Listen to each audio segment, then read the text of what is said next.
This box has a function generator that creates a wave. There's a little computer in here that knows what this wave looks like, and if I give it a frequency, it will produce a pure wave of that tone. There are different kinds of waves that I can work with, like a sawtooth wave,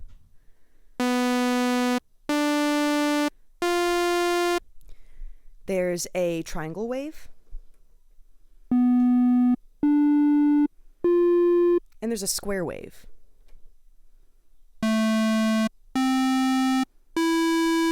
You can hear the differences in the quality of the waves based on the differences in their shapes, right? The sawtooth wave sounds very pointy, and the square wave sounds a little bit less pointy.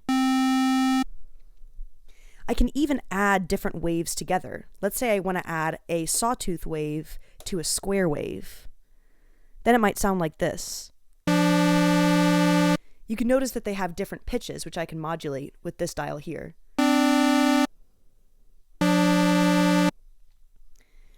Over here, this synthesizer has different modules that can perform different operations on this wave. There's a filter here, which allows certain frequencies to pass and blocks others. Let's see what happens if I turn this down. You see almost nothing comes out. That's because I've set the filter to a very low frequency. If I increase it, you can hear there are higher frequencies allowed. If I increase it even more, you can hear buzzier frequencies, which tend to be higher frequency components. There's also an ADSR envelope, which is right here. ADSR stands for attack, decay, sustain, and release. This modifies the shape of the wave. The attack is how fast the waves go from 0 to its maximum. So if I decrease the attack, you see the sound onsets very quickly, but if I increase it, you see that the on-ramp to the maximum of the wave was much, much longer. The decay is how long it takes the wave to die out once I'm pressing it. If I set it to a very long value, you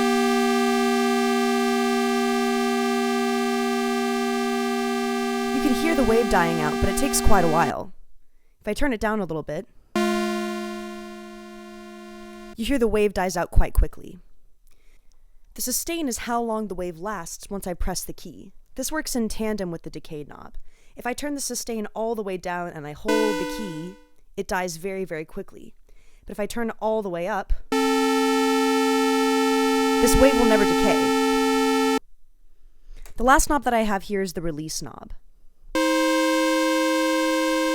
The release knob tells me how long the wave lasts once I've released the key. If I turn it all the way down, the wave stops once I release the key. But if I turn it all the way up, that sound will last forever. There's also a low-frequency oscillator. This is an example of a modulator. It's exactly what it sounds like. It's an oscillator, just like the ones that we set over here, but it's at such a low frequency that you can't hear the tone, but you can hear the modulation. Let me show you what I mean. Here I can specify the rate of this low-frequency oscillator. So let me turn it up a little bit.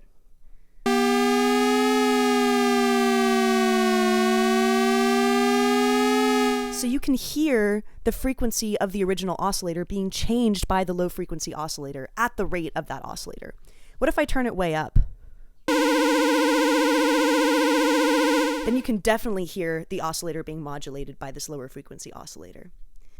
So now we've learned that these unique sounds are created by modulating waves in relatively simple ways, and the complexity of sound can be broken down into wave mechanics and any modulation you want to apply on those waves.